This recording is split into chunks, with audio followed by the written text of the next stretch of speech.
Hello everyone, स्वागत है आपका अपने YouTube channel Maitreya education hub पे। जैसा कि आपको पता है कि हमने अभी अभी क्लाइमेटोलॉजी को ख़त्म किया और उसके बाद फिर हम जीएस पेपर 1 में ही हम economic and human geography start करने वाले हैं और आज ये उसका पहला लेक्चर है। तो आज के लेक्चर में हम मेनली क्या जानने वाले हैं, तो हम उसके सिलेबस एनालिसिस करेंगे और जो सिलेबस के जो बिटवीन द लाइंस जो होता है, जो आप लोगों ने सुना होगा कि बिटवीन द लाइंस स्टडी करो, तो हम सिलेबस को एक्सटेंड करके देखेंगे कि सिलेबस में हमें क्या क्या दिया गया है और क्या क्या पढ़ना है। और उसके बाद फिर हम लोग यूपीएससी की जो क्वेश्चन पूछने का जो तरीका है और वो किस प्रकार के क्वेश्चन पूछे जाते हैं, हम उस प्रकार को समझेंगे, उस क्वेश्चन को समझेंगे, उसके नेचर को समझेंगे और उसके बाद फिर हम ये देखेंगे कि हम कहाँ कहाँ से ये सोर्सेस हम ले सकते हैं, कि हमारे सोर्सेस क्या होने चाहिए, कौन कौन से बुक से रेफ़र करने चाहिए या कौन से मैगजीन पढ़ने चाहिए या फिर कौन से आर्टिकल्स पढ़ने चाहिए न्यूज़पेपर में। ये सब हम आज के लेक्चर में देखेंगे। तो जो सबसे पहला चीज़ है कि सिलेबस आपके साथ होना चाहिए और दूसरी चीज़ कि क्वेश्चन बैंक आपके साथ होना चाहिए, तभी आपको एक डिफरेंट डायरेक्शन मिलता है और वो डिफरेंट डायरेक्शन में आप काम करते हो। नहीं तो यूपीएससी में भटकाव बहुत है। आप सिर्फ एक किताब आपको किसी ने बता दिया कि ये किताब खरीद लो और ये आप पढ़ लो, तो उससे क्या होगा कि आप जो डिफिनेट जो डायरेक्शन है यूपीएससी का, जो क्वेश्चन पूछने का तरीका है, उसके तरफ नहीं जाओगे और बहुत सारी चीज़ें हैं पढ़ने को, तो उसके तरफ आप मुड़ जाओगे और आप यूपीएससी से डाइवर्ट हो जाओगे। तो हमें ऐसा नहीं करना है। इसीलिए सबसे जो पहली चीज़ होती है कि हमें सिलेबस को ढंग से समझना चाहिए कि हाँ, कि हमें क्या क्या पढ़ना है और क्या क्या छोड़ना है। तो सबसे पहले आप ये देखिए कि ये हमारा सिलेबस है। अब ये सिलेबस जो है ये प्रीलिम्स का सिलेबस है। प्रीलिम्स का सिलेबस में ज्योग्राफी में हमें क्या दिया गया है, तो ये है कि इंडियन एंड वर्ल्ड ज्योग्राफी, आप यहाँ देखिए, और ये फिजिकल, सोशल और economic geography of India and the world, ये लिखा हुआ है सिलेबस में। इसका मतलब ये हुआ कि वर्ल्ड और इंडिया का दोनों का फिजिकल ज्योग्राफी से भी पूछ सकता है and social and economic geography से भी पूछ सकता है। फिजिकल ज्योग्राफी में हमने अभी आपको बताया कि एक पार्ट हमने उसका ख़त्म किया, क्लाइमेटोलॉजी। क्लाइमेटोलॉजी हमने इसलिए ख़त्म किया था सबसे पहले कि क्लाइमेटोलॉजी से आप कहीं भी इंटर कर सकते हैं, किसी भी डायरेक्शन में अपने आप को ले जा सकते हैं। यानी क्लाइमेटोलॉजी अगर आपने पढ़ लिया तो क्लाइमेटोलॉजी पढ़ने के बाद आप जियोमॉर्फोलॉजी में भी इंटर कर सकते हैं। उसके बाद फिर आप ह्यूमन ज्योग्राफी में भी इंटर कर सकते हैं, जैसे हम लोग कर रहे हैं, क्योंकि इसी से इन्फ्लुएंस सारी चीज़ें होती हैं। और आप जितने भी फॉरेन राइटर्स की आप बुक देखते हैं तो वो क्लाइमेटोलॉजी से they start with the climatology. तो इसलिए हमने भी क्लाइमेटोलॉजी से स्टार्ट किया था ताकि आपको आगे की जो जर्नी है वो बिल्कुल आसान हो जाए। और हमने क्लाइमेटोलॉजी में भी आपको हर एक क्वेश्चन, जितने भी क्वेश्चन प्रीवियस ईयर के पूछे गए थे वो सारे डिस्कस किए थे, चाहे वो प्रीलिम्स का हो या मेंस का हो। उसी तरह से ये भी जो ह्यूमन ज्योग्राफी और इकोनॉमिक ज्योग्राफी हम लोग करने वाले हैं, तो इसमें भी हम हर एक तरह के क्वेश्चन करेंगे। जितने भी प्रीवियस ईयर के क्वेश्चन आए हैं उसको डिस्कस करेंगे, उसके लिखने का तरीका को समझेंगे। तो आप ये देख रहे थे हम लोग सिलेबस की इंडियन एंड वर्ल्ड ज्योग्राफी दिखा हुआ है, फिजिकल ज्योग्राफी, ठीक है, social and economic geography of India and world. Social geography कहने का मतलब वही है, ह्यूमन ज्योग्राफी से रिलेटेड ह्यूमन ज्योग्राफी होता है, एंड इकोनॉमिक ज्योग्राफी यानी उसकी जो इकोनॉमिकल एक्सपेक्ट है हम उसको भी देखेंगे। तो यानी कि प्रीलिम्स में भी आपका ह्यूमन ज्योग्राफी और इकोनॉमिक ज्योग्राफी दोनों इंक्लूडेड है।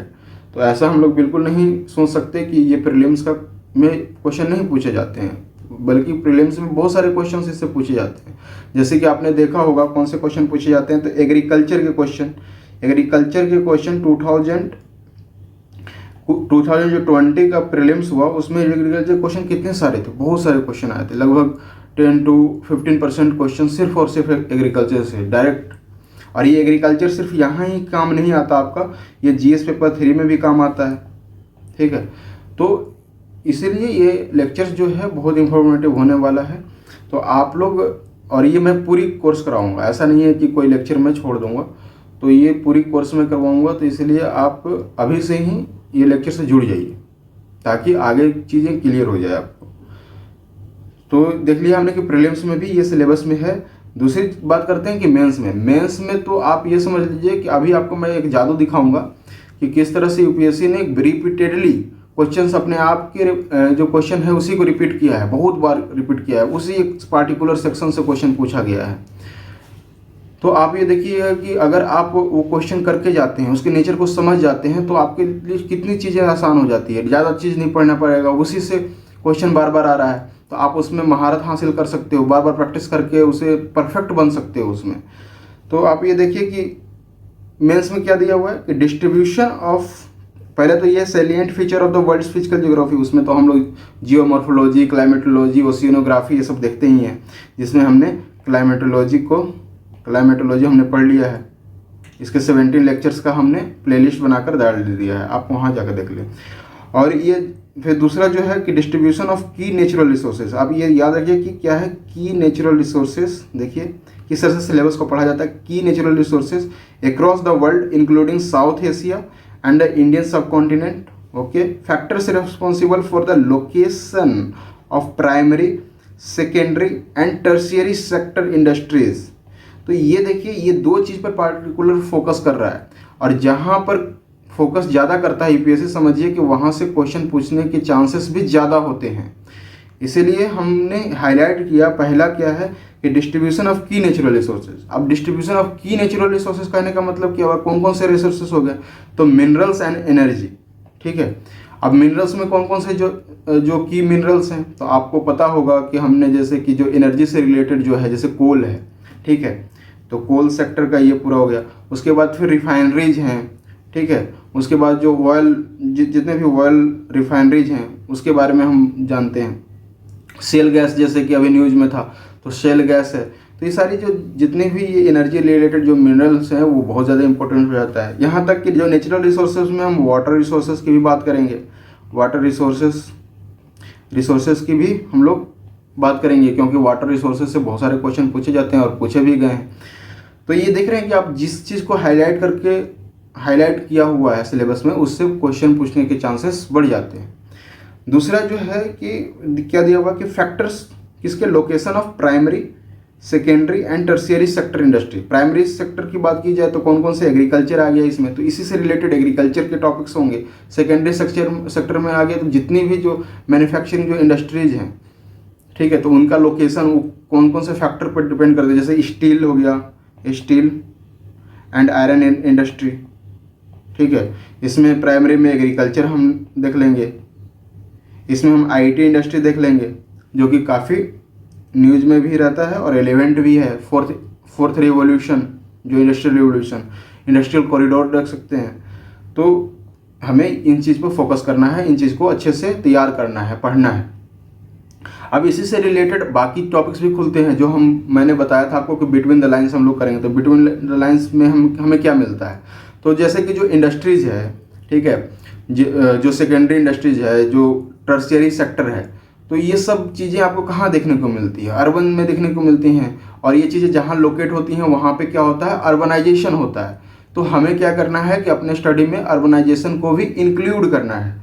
तो ये देखिए अर्बनाइजेशन, अब अर्बनाइजेशन के पे जब भी हम अर्बनाइजेशन पढ़ेंगे तो उसके दो पहलू को देखेंगे, टू एस्पेक्ट ऑफ अर्बनाइजेशन को देखेंगे। पहला जो मेजर एस्पेक्ट है कि चैलेंजेस, कि अर्बनाइजेशन तो हो रहा है लेकिन उसके चैलेंजेस क्या क्या हैं, तो हम लोग चैलेंजेस पे फोकस करेंगे। फिर वो चैलेंजेस तो हैं, लेकिन आप क्या एज ए डीएम जा रहे हो, एज ए आईएएस जा रहे हो वहाँ पर, या एज ए ऑफिसर जा रहे हो, तो ऑफिसर एज जा रहे हो तो आपको क्या करना है, उस चैलेंजेस को फेस करना है, उसके प्रॉब्लम का सोल्यूशन ढूंढना है।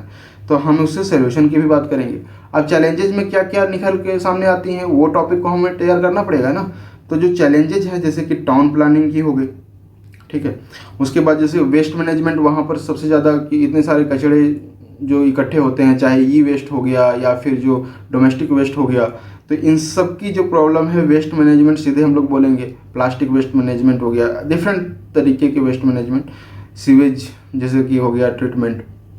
तो ये सारी जो चीज़ें स्टडी की होंगी वो किस में आ जाएंगी, अर्बनाइजेशन के चैलेंजेस में आ जाएंगी। जैसे कि फ्लड्स, अभी देखेंगे आपके जो इंडियन जो मानसून है वो अनप्रेसिडेंटेड है, कभी कहीं पे ज़्यादा हो जाती है वर्षा, कहीं पे कम हो जाती है वर्षा। तो ड्राउट की कंडीशन भी कहीं बन जाती है, कहीं पे फ्लड्स की कंडीशन बन जाती है। जैसे मुंबई वगैरह क्षेत्र में अगर तो हल्की भी बारिश होती है तो क्या होता है, फ्लड की सिचुएशन बन जाती है। तो ऐसा क्यों हो रहा है, क्यों सिटीज़ में फ्लड्स आ रहे हैं, और ये मेरी मानिए अभी मैं दिखाऊंगा आपको क्वेश्चन, ये सब क्वेश्चन पूछे गए हैं जो आपके दिमाग में आते हैं ना कि आखिर ये मुंबई में ये इतना फ्लड क्यों आ रहा है, जबकि उतनी ज़्यादा बारिश नहीं होती है मुंबई में वेस्टर्न घाट की अपेक्षा। तो ये जो है कि फ्लड्स की सिचुएशन है, तो फ्लड की सिचुएशन जो अर्बनाइजेशन के साथ जो चैलेंज आया तो उससे हम कैसे निपटेंगे, ठीक है, तो वो हम देखेंगे।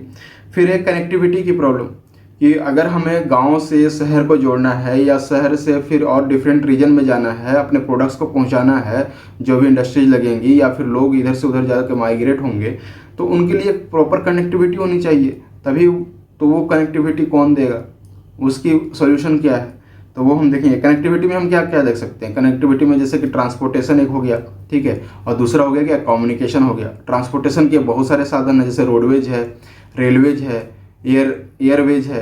तो ये सारी मतलब कि जितने भी वेज हैं वो सारे वेज को हम पढ़ेंगे, ठीक है। और उसके बाद जो कम्युनिकेशन का है, तो कम्युनिकेशन में आपको पता ही है कि डिजिटल इंडिया अभी मतलब कि न्यूज़ में भी है और काफ़ी रेलेवेंट है। ये जो सरकार है वो सरकार काफ़ी फोकस कर रही है डिजिटल इंडिया पे। जो पेंडेमिक जो हुआ, अभी जो पेंडेमिक आया, उसमें जो डिजिटल जो माध्यम है वो सबसे बड़ा हमारा साधन बना। तो हम इस सब चीज़ की भी बात करेंगे और उसके डिफरेंट जो एस्पेक्ट्स हैं, जैसे कि अब पेंडेमिक, जैसे मैंने बोला, आपको लगता होगा कि हेल्थ सेक्टर की बात है, लेकिन पेंडेमिक का ये हमारे ज्योग्राफीज पर क्या असर पड़ा, उन वहाँ के पीपल पर क्या असर पड़ा, ये किसका पार्ट बन जाएगा, जीएस पेपर 1 का पार्ट ही बन जाएगा, ठीक है। कि लोग अगर माइग्रेट करके जा रहे हैं तो माइग्रेशन कौन से किसका पार्ट है, जीएस पेपर 1 का पार्ट है। तो ये पेंडेमिक की वजह से लोग माइग्रेट करके गए हैं, उनकी एम्प्लॉयमेंट में कमी आई है। तो ये सब भी हम यहाँ पे डिस्कस करेंगे।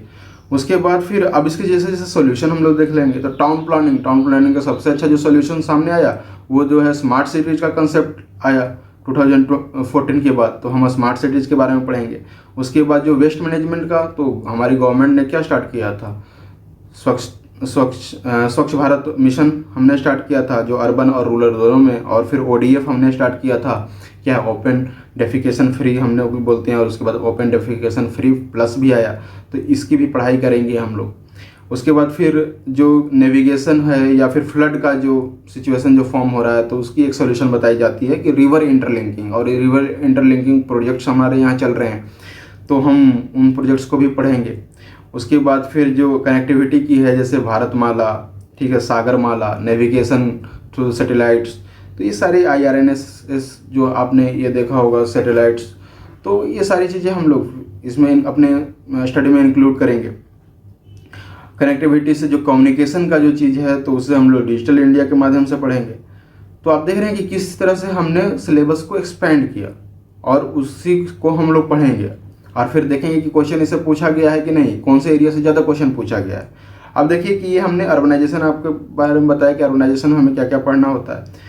उसके बाद फिर इनका इफेक्ट्स क्या है और ये किस किस से इन्फ्लुएंस होते हैं, तो उन चीज़ों को भी हमें पढ़ना पड़ेगा। तो ये किसको इफेक्ट कर रहे हैं, तो ये सीधा सीधा ह्यूमन लाइफ को इफेक्ट कर रहे हैं, या फिर ह्यूमन लाइफ से ही खुद भी प्रभावित हो रहे हैं। तो ह्यूमन लाइफ में हमें क्या क्या पढ़ना पड़ेगा, पॉपुलेशन के बारे में पढ़ना पड़ेगा।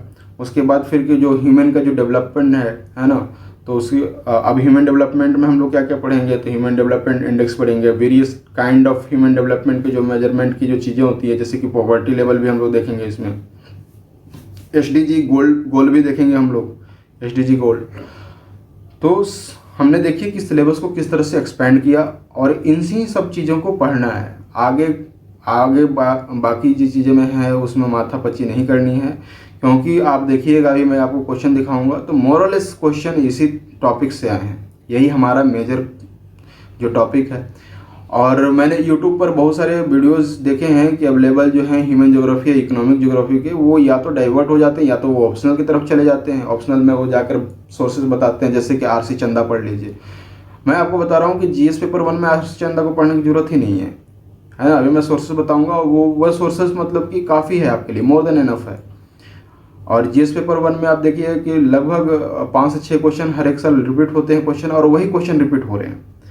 और फाइनली फिर हम लोग जो सिलेबस पर आते हैं, तो फाइनली हम लोग ने आपको बताया कि जो प्राइमरी सेक्टर में एग्रीकल्चर करेंगे, और एग्रीकल्चर खुद में ही एक ब्रॉडर टॉपिक है, एक ब्रॉडर सब्जेक्ट है, जिसमें बहुत सारी चीज़ें हैं। उसके रिलेटेड जो लॉज हैं वो हम लोग GS पेपर 2 में पढ़ते हैं। उससे जो रिलेटेड जो इकोनॉमिक है वो हम लोग इकोनॉमी में पढ़ते हैं, इंडियन इकोनॉमी में पढ़ते हैं। उससे जो रिलेटेड जो ज्योग्राफिक से जो कंडीशन में वहाँ पे क्रॉप्स जो हो रही हैं, या फिर इरिगेशन रिलेटेड जो चीज़ें हैं एग्रीकल्चर की, यहाँ पे हम लोग मेनली क्रॉप्स, किस तरह की क्रॉप्स होती हैं, इरिगेशन रिलेटेड जो भी चीज़ें हैं, जैसे कि 1 ड्रॉप 1 जो कि यह था पर ड्रॉप पर मोर क्रॉप जो स्कीम लेकर आई थी सरकार। तो इन सारी चीज़ों को हम लोग यहाँ समझेंगे। यहाँ ही हम लोग वाटर मैनेजमेंट से रिलेटेड जो वाटर स्ट्रेस वगैरह जो टॉपिक्स हैं, या फिर वाटर हार्वेस्टिंग जो है, तो ये सारी चीज़ें यहीं हम लोग समझ लेंगे। तो इस तरह से हमारा ये कंप्लीट एक सिलेबस बनेगा, और हम आने वाले लेक्चर्स में इन सारी चीज़ों को बहुत डिटेल से हम लोग स्टडी करेंगे, और बहुत फास्ट तरीके से हम लोग इसे स्टडी कर लेंगे, जिस तरह से हमने क्लाइमेटोलॉजी को पढ़ा। तो अब आप देखिए, जादू देखिए कि किस तरह से क्वेश्चन पूछे गए हैं। आप अगर अभी आपको देखकर बहुत ही खुशी होगी कि आप अब अच्छे ट्रैक पर जाने वाले हो, एक सीधे ट्रैक पर जाने वाले हो, कि जहाँ से आपकी जर्नी ईजी हो जाएगी। तो ये देखिए 2019 का ये क्वेश्चन पेपर है, यूपीएससी का ही ये क्वेश्चन पेपर है। आप यहाँ पे देखिए कि ये जो क्वेश्चन नंबर 7 है, इसमें क्या दिया हुआ है, discuss the factors of localisation of agro based food processing industry. क्या है, फैक्टर्स ऑफ लोकलाइजेशन, और वो किसका है, agro based food processing industries का। अब बताइए कि agro based food processing industries किससे रिलेटेड हुआ। वो आपका जो इनपुट लेता है, रॉ मटेरियल्स लेता है, वो प्राइमरी सेक्टर से लेता है, और वो मैन्युफैक्चर करता है। तो एक तरह से वो एग्रीकल्चर और आपके जो सेकेंडरी सेक्टर है उससे उसका जुड़ाव है। और उसका फैक्टर्स पूछ रहा है, कहाँ वो लोकलाइजेशन का क्या फैक्टर्स है, उसका किस फैक्टर्स पर वो डिपेंड कर रहा है, और कहाँ ये पूछ रहा है, जो तो लोकेशन दे रही है नॉर्थ वेस्ट इंडिया। अब आप देखिए सिलेबस एनालिसिस अभी आपने देखा, उसमें मैंने बताया ना कि जो चीज़ हाईलाइटेड होती हैं वो बार बार पूछती हैं। अब यहाँ पे देखिए factors, location of primary, secondary and tertiary sector, और क्वेश्चन भी डायरेक्ट इससे पूछा गया कि नहीं पूछा गया। ये 2019 की बात बोल रहा हूँ मैं। अब देखिए 2020 में भी क्वेश्चन पूछा है इसी से रिलेटेड, ठीक है। उसके बाद 2017 में पूछा है, 2018 में भी पूछा है। देखिए कैसे, ये हो गया लोकेशन बेस्ड, ठीक है। दूसरा क्वेश्चन देखिए उसी से related, account for the present location of iron and steel industry. Location और इंडस्ट्री, आगे बात समझ में देख रहे हैं। क्वेश्चन रिपीट हो रहा है, एक ही पार्टिकुलर एरिया से रिपीट हो रहा है क्वेश्चन, और ये क्वेश्चन है 2020 का जीएस पेपर 1 2020, जो कि मैंने भी दिया और फिर अच्छा रिजल्ट्स भी रहे। तो account of the present location of iron and steel industries away from the source of raw material by giving example. आपको ये लिखना है, 10 मार्क्स का क्वेश्चन है। तो देख रहे हैं कि आप ये पार्टिकुलर सेक्शन से ये क्वेश्चन रिपीट हो रहा है। अभी देखिए 2020 में भी पूछा, 2019 में देखा हमने, 20 देखा, और भी दिखाता हूँ मैं आपको उसी से रिलेटेड।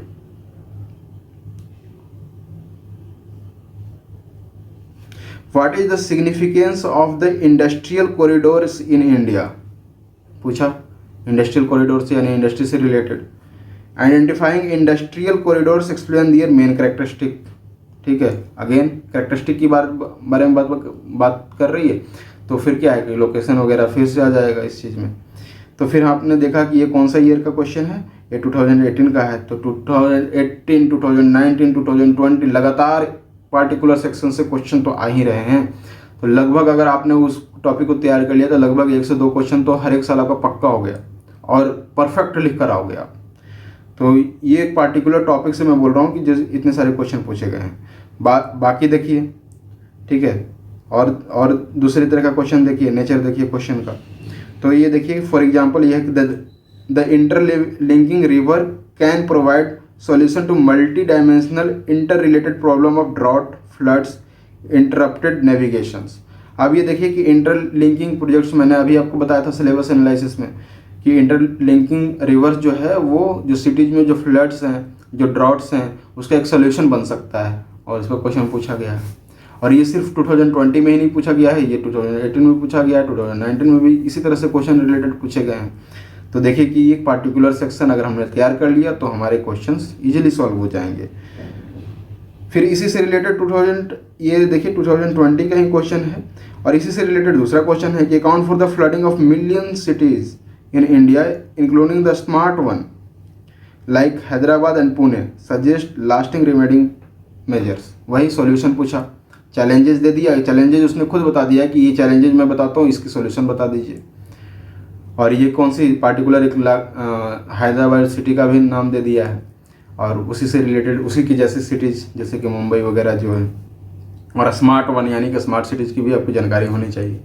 तो इस तरह से जो चीज़ें हैं कि पढ़ने, अगर हमने क्वेश्चन के नेचर को समझ लिया तो हमारी स्टडी आसान हो जाएगी। देखिए और भी क्वेश्चन देखिए, India has immense potential of solar energy.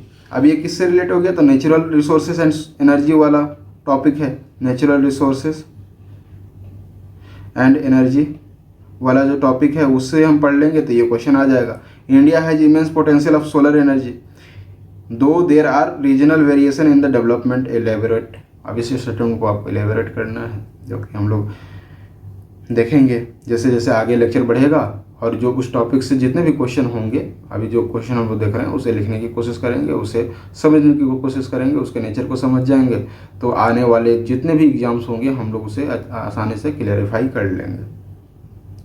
अब देखिए कि वाई इंडियन, ये 2018 का है, why Indian regional navigation satellite यानी RNSS needed, how does it helps in navigation. Navigation वाली वही अर्बनाइजेशन का मैंने बताया था कि एक सॉल्यूशन नेविगेशन वाला, तो उसी से रिलेटेड। अब उससे रिलेटेड उस समय करंट अफेयर्स में ये IRNSS जो सैटेलाइट था वो काफ़ी न्यूज़ में था, तो उसे हम तैयार कर लेते तो ये क्वेश्चन हमारा हो जाता।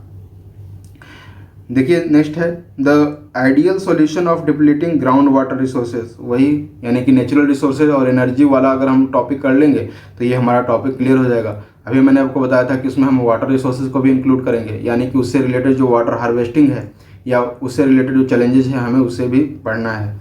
तो ये क्वेश्चन उससे पार्टिकुलर सेक्शन से आया हुआ क्वेश्चन है। तो जो चीज़ हाईलाइटेड है उसे तो हमें बहुत ही अच्छे तरीके से करके जाना है, तभी हम सक्सेस पाएंगे। ठीक है, तो इस तरह से हमने देखा कि किस तरह से नेचर है क्वेश्चन का।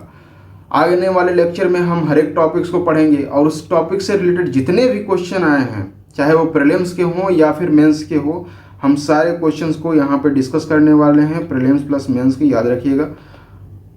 ठीक है, और एक अच्छे तरीके से अपने जो जितने भी सोर्सेस हो सकते हैं जो कि हमारे काम लायक हैं उस सोर्सेस को हम लोग इस्तेमाल करेंगे।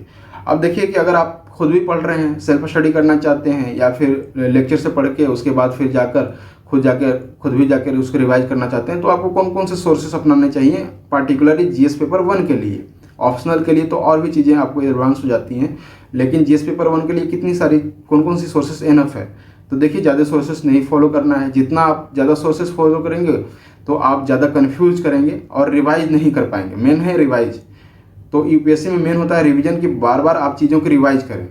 वो चांदनी चौक टू चाइना में एक डायलॉग था ना कि मुझे उस एक मूव से खतरा नहीं है जिसे तुमने एक बार प्रैक्टिस की हो, मुझे उस पार्टिकुलर मूव से खतरा है जिसे तुमने बार बार प्रैक्टिस की है।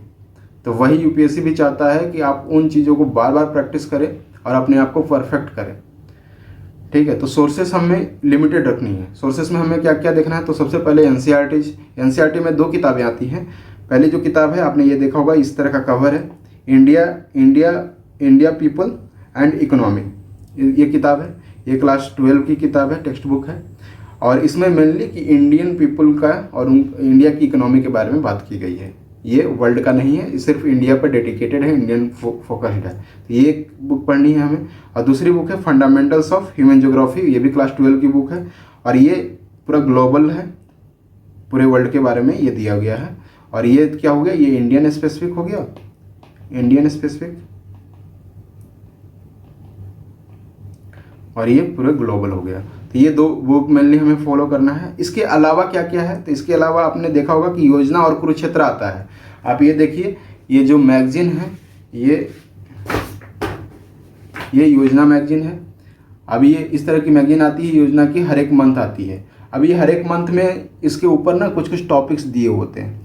अब ये टॉपिक आप देखिए, मार्केट में जाइए, आप ये टॉपिक पढ़िए और आपको पता चल जाएगा कि ये हमारा किससे मैच करता है, कौन से सिलेबस से मैच करता है। आप इसे उठाइए, लेकर आइए और इसके आर्टिकल्स को फॉलो कीजिए।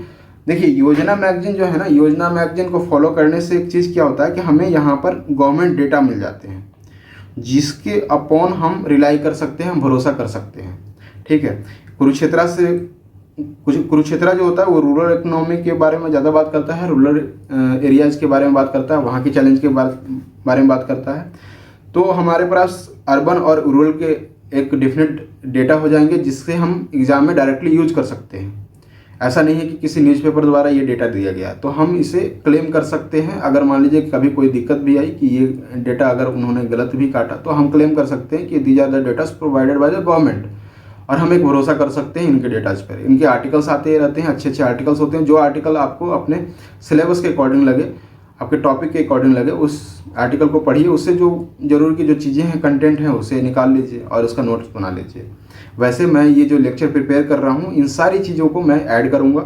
इसके अलावा द हिंदू या इंडियन एक्सप्रेस के जो आर्टिकल्स आते रहते हैं इन टॉपिक से रिलेटेड, उसे भी आपको पढ़ते रहना है।